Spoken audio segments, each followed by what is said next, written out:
Здравствуйте, друзья! В эфире Геоэнергетика Инфо. Максим Радайкин и сегодняшний мой собеседник Александр Фролов. Здравствуйте! Здравствуйте, здравствуйте. Киев может остаться без ГТС. Прекращение транзита голубого топлива из России в Европу по украинской ГТС может создать риски поставок энергосырья для самой Украины, пишут западные СМИ.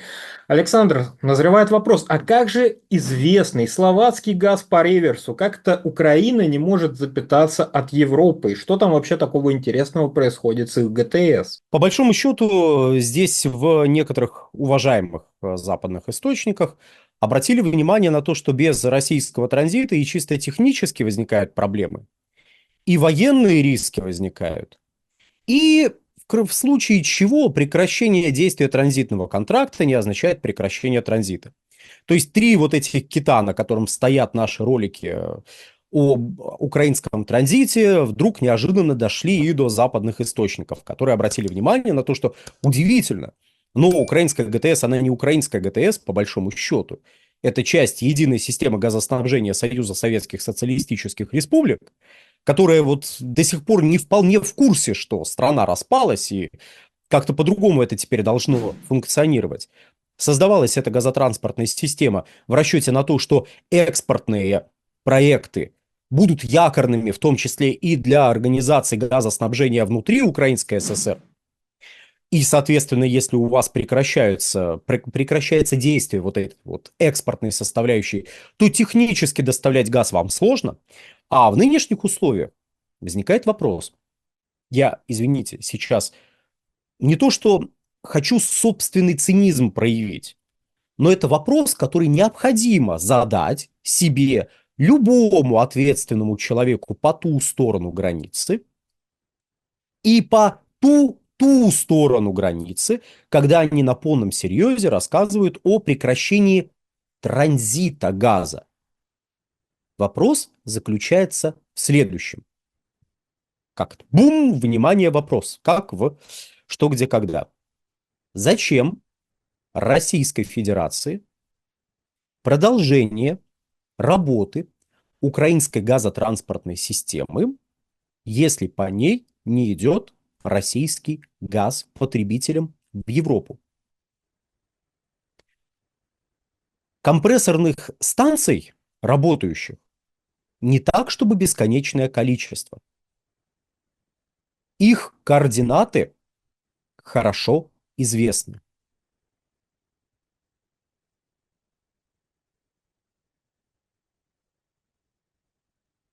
Вот после этой многозначительной паузы перейдем с вами к дальнейшей части. Почему я по ту сторону границы и ту сторону границы? Ну, потому что после Украины есть Европа.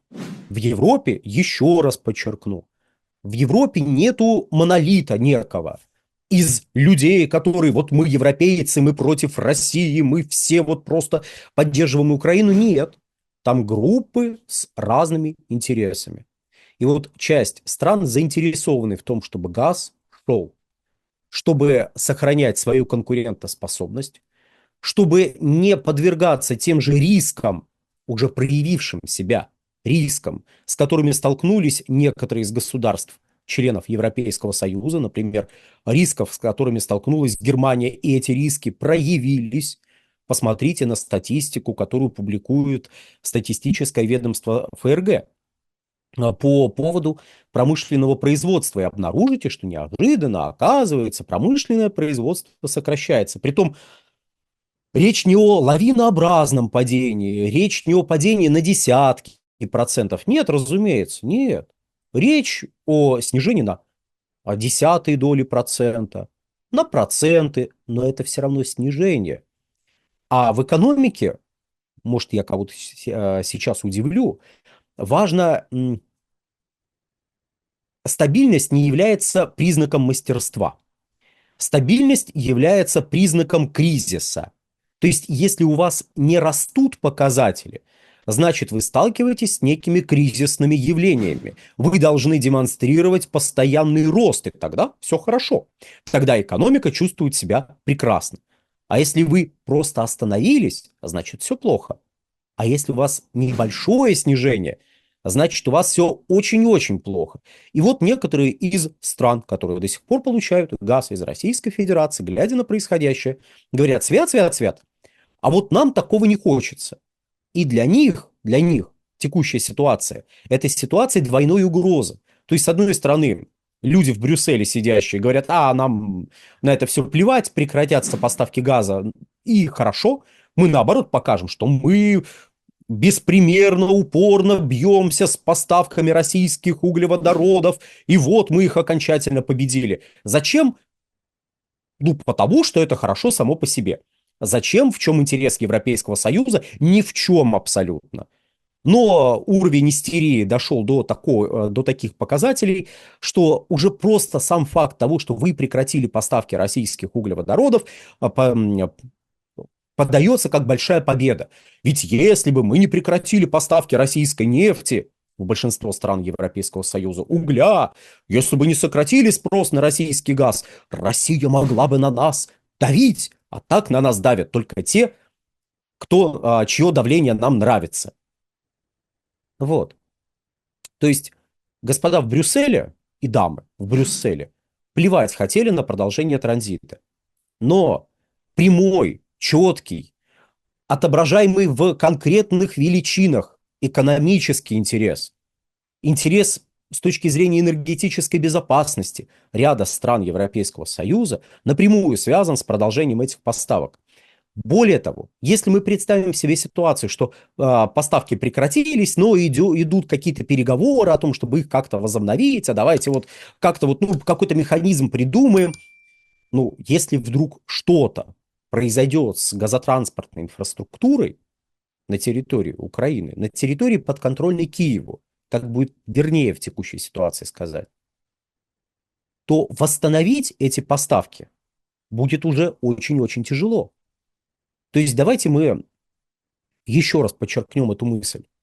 Россия – это, еще раз, это не проявление цинизма, это не проявление какого-то, а вот надо так сделать. Нет, это вопрос, на который, ну, который вот не просто повис в воздухе, его уже даже начали там обсуждать в прессе, на уровне крупных экспертов из серии: а погодите, вот сейчас газ идет по Украине, и газотранспортную систему не трогают. А если российский газ не пойдет по Украине, то... И ответ очевиден. Газотранспортная система довольно уязвима. Особенно в той части, которая касается компрессорных станций. Компрессорные станции – это вполне конкретный географический объект, который вот тут вот стоит, и если поломать газоперекачивающие агрегаты, то восстановить газовые поставки по этому газопроводу будет очень сложно.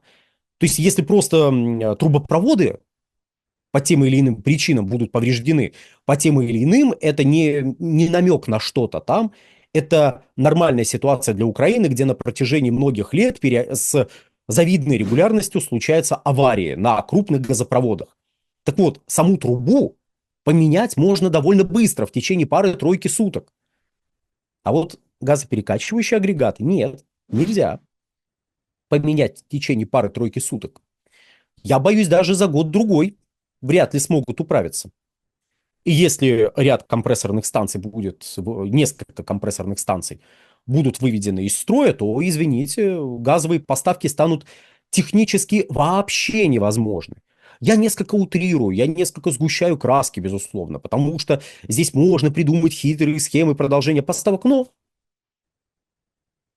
по большому счету ситуация именно такова. То есть без ряда непринципиальных оговорок ситуация именно такова. Если газоперекачивающие агрегаты будут повреждены, то газовые поставки будут невозможны. Кроме того, да, и это накладывается на тот факт, что в принципе газотранспортная система Украины проектировалась древней высокоразвитой цивилизацией таким образом, чтобы газ шел с востока на запад, и за счет этого в том числе обеспечивались технические условия для газовых поставок на территории сейчас подконтрольной Киеву. Вот. Поэтому там, по ту сторону, начинают немножечко паниковать. Год приближается к концу. Действие газового контракта, транзитного газового контракта приближается к своему логическому завершению. И надо уже что-то сейчас решать на берегу, пока не закончилось действие этого контракта и пока, ну, ситуация не вышла окончательно из-под контроля. То есть, если будут невозможны поставки газа внутри Украины, то значит, ну, ввиду там некоторых технических особенностей, станут невозможны поставки газа, если вдруг ситуация резко изменится, потеплеют наши отношения, быстро не смогут быть восстановлены поставки газа, и в Словакию, в Италию, еще ряд стран, которые сейчас газ получают. Венгрию я абсолютно злонамеренно не указываю, потому что если вы слушали выступление Петера Сиярта, это министр иностранных дел и внешней торговли Венгрии, который постоянно присутствует на всех топовых мероприятиях в Российской Федерации. Питерский форум, Сочинский форум, вот сейчас был газовый форум в Питере, он там тоже был, Восточный, везде присутствует этот Петер Сиярто, везде пытается подчеркивать желание Венгрии продолжать сотрудничество, вот, и он там, в общем-то, проговорил мысль, которую мы здесь на этом канале, ну, неоднократно уже высказывали, наши постоянные зрители не дадут соврать, о том, что входящих мощностей из Сербии в Венгрию, ну, то есть входящих мощностей, свободных в рамках э, входящих мощностей, которые пролегают по территории Турции, Болгарии, Сербии, Венгрии, то есть в рамках вот этого турецкого коридора. Так вот, входящих мощностей из Сербии в Венгрию 8,5 миллиардов кубов. И Венгрия может полностью обеспечить свои потребности в российском газе за счет вот этих поставок. То есть в прежние времена Венгрия получала где-то до 9 миллиардов кубов газа. Ну, хорошо, до 10. Ну, вот 9-8 это была нормальная величина. 8,5, пожалуйста. Ну, сейчас поставляется меньше. В текущем году будет там 6,8, 6,7 миллиардов кубов поставлено. А тут 8,5. Если прервутся поставки через Украину, Венгрия газ получит. Через турецкий коридор. Пожалуйста. Вот, входящих мощностей достаточно. И есть соответствующие соглашения. И вот человек приехал, договорился, и у него все в порядке, у его страны все в порядке. А все остальные смотрят и говорят: мама родная, что происходит? Надо с этим что-то сейчас делать.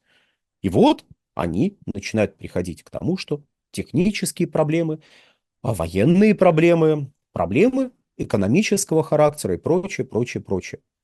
То есть то, о чем мы здесь уже на протяжении лет 2, наверное, на канале говорим, когда возникали вопросы: а как же поставлять, а вот поставки газа через Украину вот наверняка прекратятся, а вот, и, наверное, и не нужны они Европе, а оказывается, нужны. И последнее, что по этому поводу хочется сказать. Понятно, что эта мысль не от экспертов к руководству компаний и к руководству государств пойдет.